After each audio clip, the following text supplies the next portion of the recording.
Hi friends, எல்லாருக்குமே வணக்கம். Hope நீங்கள் எல்லாருமே நல்லா இருக்கீங்கன்னு நினைக்கிறேன். ரொம்ப நாளாக பிஸ்னஸ் பண்ணணும்னு நினைக்கிற சில பேருக்கு டக்குன்னு பிஸ்னஸ் ஐடியா கிடைச்சிரும். ஆனால் பல பேருக்கு பிஸ்னஸ் என்ன பண்ணுறதுன்னு ஒரு ஐடியாவே கிடைக்காம இருக்கும். அந்த மாதிரி ஐடியா கிடைக்காதவங்களுக்கு இந்த வீடியோ உங்களுக்காக. வீட்டில் நான் சும்மா தான்ப்பா இருக்கேன் அப்படின்னு இனிமேல் சொல்கிறத விட்டுட்டு உங்களோட திறமையை நீங்கள் தேட ஆரம்பிங்க. எனக்கு திறமையே இல்லைன்னு சப்பக்கட்டு கட்டுறத இனி விட்டுருங்க. காலையில் டீ போடுறதுல ஆரம்பித்து நைட்டு டிஃபன் செஞ்சு முடிக்கிறது வரைக்கும் எத்தனை வெரைட்டிஸ் ஆஃப் ஃபுட்டு நம்ம செய்கிறோம். அதில் ஒன்று கூடவா நம்ம நல்லா செய்யாமல் இருப்போம்? அப்படி என்ன நீங்கள் டேஸ்ட்டாக சமைக்கிறீங்களோ அந்த ஃபுட்டை செலெக்ஷன் பண்ணுங்கள். முடிஞ்சால் அதை ஒரு முறைக்கு 2 முறை மறுபடியும் வீட்டிலே ப்ராக்டிஸ் பண்ணி பாருங்கள். பக்கத்தில் உங்கள் ஃப்ரெண்ட்ஸ் இல்லை கம்யூனிட்டியில் இருக்கவங்க யார்கிட்டையாவது கொடுத்து சாப்பிட்டு சொல்லி பாருங்கள். நல்லா இருக்குன்னு மட்டும் சொன்னால் போதும். அப்புறம் என்ன, உங்களுக்கு வேலை கிடைச்சிருச்சு. இப்போ எனக்கு இட்லி சாம்பார் நல்லா செய்ய வரும்னு வச்சுக்கோங்க. உங்கள் வீட்டு முன்னாடி சின்னமாக ஒரு ஸ்பேஸ் இருந்தால் போதும். இட்லியும் சாம்பார் சட்னி இது மட்டும் செஞ்சு எடுத்து முன்னாடி வைங்க. ஃபஸ்ட்டு செய்யும்போது நம்மளுக்கு தயக்கமாக தான் இருக்கும். பரவாயில்ல, தயக்கப்படாதீங்க, கூச்சப்படாதீங்க. நீங்கள் தப்பு பண்ணலை,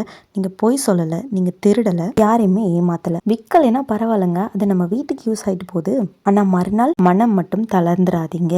மறுபடியும் அதையே செய்யுங்க. நீங்கள் செய்கிறது வெளியில் யாருக்குமே தெரியாமல் கூட இருக்கலாம்ல. நிறைய ஆஃபீஸ் போகிற உமன்ஸ் வீட்டில் சின்ன குழந்தைங்க இருந்தாங்கன்னா அவங்களுக்கு சமைச்சு கொடுக்கறதுல ரொம்பவே சிரமப்படுறாங்க. அதே நேரத்தில் உங்கள் ஃபுட் நல்ல குவாலிட்டியாகவும் அவங்க செய்கிற டேஸ்ட்லேயும் இருந்துச்சுன்னா கண்டிப்பாக அவங்க உங்களுக்கு சப்போர்ட் பண்ணுவாங்க.